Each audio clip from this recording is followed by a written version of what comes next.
Greetings and a warm welcome from me, astrologer Patrick Arundell. Today, in the latest of my deep dive videos, I'm going to explore the latest situation in terms of COVID from an astrological viewpoint. Now, right at the start of the year, in fact last August when I did the prediction for year 2023, I knew that this week or this period of the year that we're entering was going to be very testing from the COVID perspective. How did I know that? Well, on Wednesday the 23rd of August, the Sun will return to the sign of Virgo. Very much about sanitation, personal hygiene, physical welfare, the practical side of life, but also to do with what we eat and drink, how we digest things, the nutrients we upload, the type of food we cook and take care with, and the exercise we get. So very much to do with our personal welfare. But on the other side of the heavens, I knew that Saturn was laying in wait. In the sign of Pisces, which is its culmination point for its 29.5-year cycle, and Pisces, of course, is a watery sign, and is co-ruled by the energies of Neptune, very gaseous but very translucent, so very imperceptible, hard energies to see, very much in keeping with infections.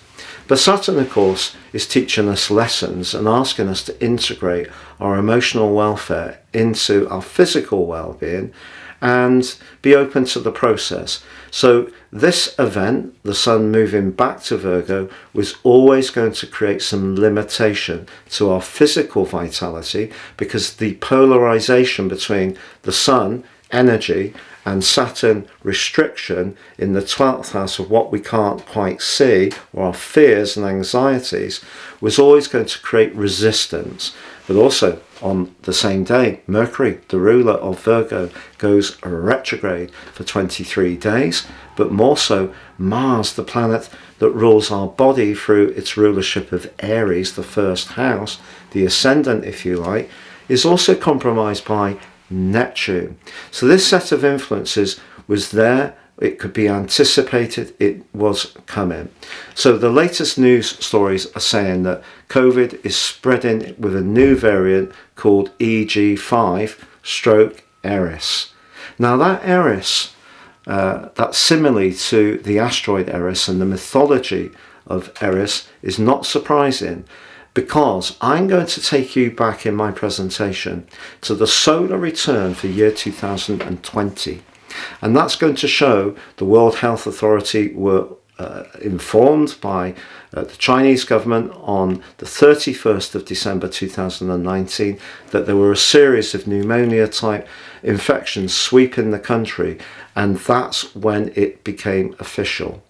But you know, if you follow the news forecast, further back in October, the World Military Games were in Wuhan, and a huge amount of athletes went home. Particularly, I remember reading Canadian athletes with these type of infections. So COVID was manifesting before the end of 2019, but we could take a look at the start of 20, how it was going to play out. And that solar return, very powerful through that year. And I'm now going to bring you up to date with where we are now, how we can deal with it in terms of our own approaches, but how we can understand the astrology. If you're new to my channel, thank you so much for joining me. It's a real pleasure to have you with us. This is very much a community. People do chat with one another. If you have any comments, I do try to answer each one. And if you've yet to subscribe, I'd be honoured if you did so now. If you're a returning visitor, it's lovely to have your company once more. And if you've already subbed, thank you so much for doing so. Now, before I go on, I just want to share with you a truly exciting opportunity. Year 2023 is racing by, but 2024 is speeding towards us. And if you order your personal forecast for year 2024 from me now, based on your individual birth data, I'll prepare for you the rest of year 2023 free of charge. Also, in my special package of 30% off, you'll get your character analysis report, your life roadmap, which will give you a much more intimate understanding of the patterns that have played out in your life so far and how you can work with them more succinctly going forwards. Please see the link beneath this video for more. And if you'd like to watch your year 2024 zodiac forecast, that's underneath this video too. And you can also download my free Eris asteroid factoid by clicking on the link below. So on the screen now, I'm showing the solar return for year 2020, and this is in Placidus, based on Greenwich, and which is Universal Central Time, and this gives us an ascendant in Libra of 7 degrees and 8 minutes. Big takeouts from this. Look at the position of Uranus, the disruptor planet, in the 8th house of finance, but certainly business finance, and also of death. And Uranus, of course, is in its full in the sign of Taurus. So the first house, the body, compromised, not joined up, not integrated with the 8th house, which is where we'll stick into the patterns that make us feel comfortable, very scorpionic, but something had to make way. The next thing I want to draw your attention to is the role of Saturn. It is domiciled in its home sign of Capricorn, it's true, and it is conjunct Pluto. So that's a huge aspect, absolutely no doubt about it. Because Pluto, of course, is the planet of power, it is the planet of obsession, it is the planet of regeneration and change, but it's also the planet where at times we can resist the things that we do need to alter. And what I feel has gone on since then is that we've seen a big shift in corporate structures, because the 10th house is very much to do with traditionality, but big business and big government. And a lot of change has gone on, not least from things just as simple as work from home. And the ironic thing is Saturn is in house 4. Now, house 4 is to do with emotional security, physical structures where we live, but also to do with our intimate connections, the people that are immediately around us. So limitation there. But if we think about Saturn in Cancer, which is very similar to the 4th house, well, it's detrimented in Cancer. So it may have been at home in Capricorn, but not in the 4th house. Not great. We also had a midpoint that was very close to Venus. Venus can be about money, and it can of course be about relationships. The sign of Aquarius is a bit more detached, and that midpoint is the balance between the energy of Capricorn, where the sun is always at this time of the year, and the position of the moon in the dreamy, drifty Pisces. So a bit more detached, but in the 4th house. We ended up spending a lot of time detached from one another. Some more takeouts. The moon in a conjunction almost exactly with Neptune. Neptune is a very translucent influence. It's gaseous. It's beautiful for healing, spirituality, and accessing our higher self. But it's also very much to do with illusions and delusions. So its conjunction with the moon meant that we're dealing with a sense of unreality, but also a bit like Saturn being in the 4th house, Neptune being in the 6th flags up where it's weak. When it's in the sign of Virgo, it's detrimented because it doesn't deal with that precise structures and organization that Virgo likes. So that also, the 6th house, very much to do with personal hygiene and sanitation. So by mixing and mingling, it seemed that we were spreading the virus, even if we had no bad intent. Also, we can see that Mercury in Capricorn in the 3rd house, nothing wrong with that at all. I have exactly that combination, is also in a lovely conjunction with Jupiter. Now that normally, on the face of it, would be a great conjunction for business, but not with Jupiter. Jupiter in Capricorn always, absolutely always, precipitates some kind of financial recession, without fail. And they're both, if a bit broadish, are in a right angle of health and healing. Chiron, guess what? In house 6, the physical body, in terms of our virtuous routines. Interesting stuff. But then I want you to take a look at house 7, because there is Eris. Eris the asteroid in a direct, abrasive, brittle right angle with Saturn and with Pluto. But Eris is in the 7th house of how we connect, but also how we set boundaries, which obviously became a huge issue throughout 20 and 21. And also Eris in some ways does cause chaos, and in the sign of Aries, Aries is the sign of the body, the 1st house. So that was a look at the chart from the natal perspective. What about from the solar perspective? So if we take the first point as being 0 degrees Aries, and we look at the zodiac as a whole, it puts all of those Capricorn planets in house 10. Hugely influential. So we have Saturn causing mischief to Pluto, and we have Jupiter and Mercury, ordinarily a wonderful combination, not working so well because Jupiter doesn't do well. It's in its full in the sign of Capricorn, and we always have that retraction that I spoke of. So that's not so great, is it? But look at where it puts the Moon and Neptune. I think that's the critical thing in the sector of fear, the 12th house. It is obviously to do with culmination energies, but it's also to do with the swirling mist of misinformation.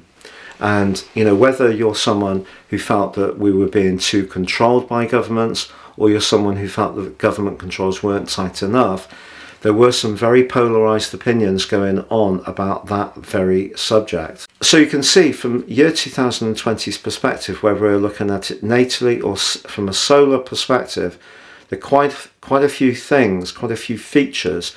You know, from the solar perspective, there's the midpoint in the 11th house of us all collectively, humanity, conjunct Venus. In some ways, it brought out the very best of humanity, people being hugely sacrificing to save the lives of other people.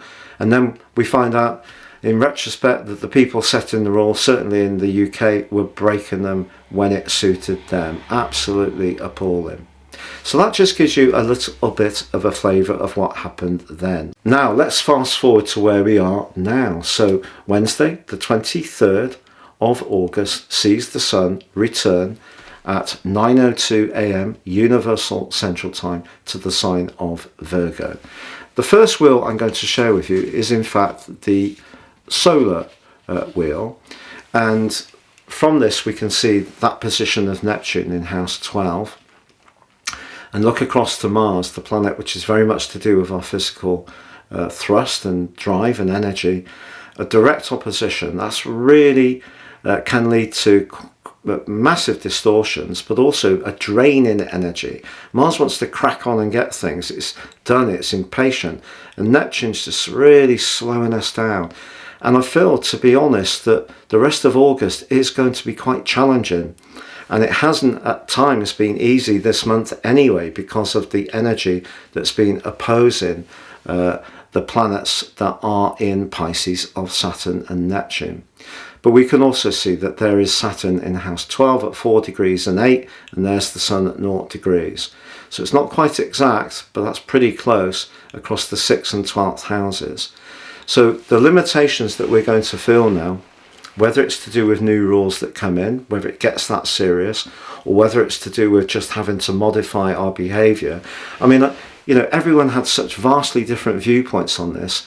I personally was okay with wearing a mask for the greater good to begin with. I know there are people that believe they don't work and so forth and so on. But I did find towards the end of it that it was something that I was struggling with a little bit, especially when it was very warm. And the people who had to wear them all the time, medical professionals and carers, how they did that through all those months is quite extraordinary. So it depends on your viewpoint, but I feel we could see a big push for people to mask up again. And the other takeout from this chart is that the moon is in Scorpio, and the moon in Scorpio can be quite anxious, and it also can reveal things that were previously hidden. It's in an opposition with Jupiter, and it goes back to a T-square to Venus. Now Venus in Leo, maybe just retrograde still, but it loves to play and it loves to mix and mingle. And also it's square with Jupiter in the second house, means that we like to enjoy things, particularly good food and good wine. So that's going to be interesting too. Remember, the impact of this chart will last until we get to the autumnal equinox on the 25th of September, and the sun moves through to the sign of Libra. I also did say in my special video for the switch of the nodal axis to true node on the 17th of July that I felt that things would be very, very tense because of the role of Pluto in a T-square, and that would go on for the next few months, really within 3 degrees to the end of October 23, and it wouldn't be really till we got to the end of January 25 and the north node was switching back in the first days of February 25 to Pisces that we get to the complete relaunch point for us all collectively. So the sign of Aries, of course, can be very much to do with impetuousness. It can be to do with, you know, a childlike innocence. We want to do what we want to do. We dive in. We don't necessarily consider the circumstances, and that's good. It's good to reinvest in our individuality. I feel that social media in some ways has swept us away. We've got so consumed with sharing so-called pleasurable exchanges that in some ways it has diluted us. It has been a great asset, of course, but it's working with these things in the right kind of way. So because the North Node is what we're all collectively experiencing, having Eris apply into the North Node exactly to the end of September and squaring back in a T-square to Pluto is not good news. So I think from now through to the end of October, we are going to see a much greater incidence of COVID. I am very sorry to say that, but I think that is the fact. Now, another reason that I feel that this particular time is concerning is because if we look at the event chart for the Sun's return to Virgo from a Placidus perspective, again based on Greenwich and Universal Central Time, just like that solar return of 2020, we have the ascendant in Libra, this time at 11:55. But look at the position of Mars, it's in house 12, very much to do with infectious disease. And weirdly, Neptune, just like in 20, is in house 6, the physical domain, which it's diluting, dispersing and confusing us around. So neither of those aspects look great. Saturn's in house 5, suggesting that we are going to have some limitation to our social interaction. The Sun is in house 11, the collective. So that just gives you some takeouts of why I feel that this round of COVID, whether we want to call it Eris, EG5, whatever variant that's swirling around, what was unleashed upon us in the autumn in terms of the northern hemisphere, but the spring in terms of the south, in 2019 is still playing out, and it's really quite shocking that this happened, but really it's the way that we lead our lives has helped to propagate the spread of this, because we have so many ways of going about things and so many things we use which are not natural. And you know, the more that we can make things closer to Earth and the purity that the sign of Virgo offers this the opportunity to grapple with, the better. So I think we're all going to have to go again. Some people will be very trenchant and saying, I'm not changing the way I lead my life, it's too controlling and it's not good for our mental health, which I really respect. And there will be other people like me who has an autoimmune illness with my rheumatoid arthritis, where I have to be very, very cautious, because if I get any infection, it's not good news. And we did get COVID this time last year actually, and it really wasn't very pleasant. So everyone has to make their own decisions. I'm not coming from a point of telling anyone how they should think and what they should do. I'm just saying the astrology points towards a big outbreak, and of course it's not the only infectious disease out there. So just take care, stay safe. Thank you so much for joining me, and all the best for now.